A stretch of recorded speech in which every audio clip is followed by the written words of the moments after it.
Hello, I'm Charles, Service Supervisor with Broadstone, Little Italy, and today I'm going to show you how to lock your patio door.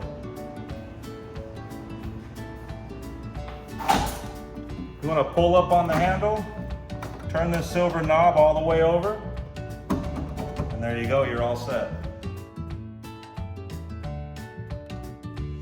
And now I'm going to show you how to set your air conditioning temperature. You want to make sure your fan selector is on auto, the system is on cool, desired temperature, press hold, wait a few seconds. If nothing comes on, then I want you to check the main power switch in the master bathroom.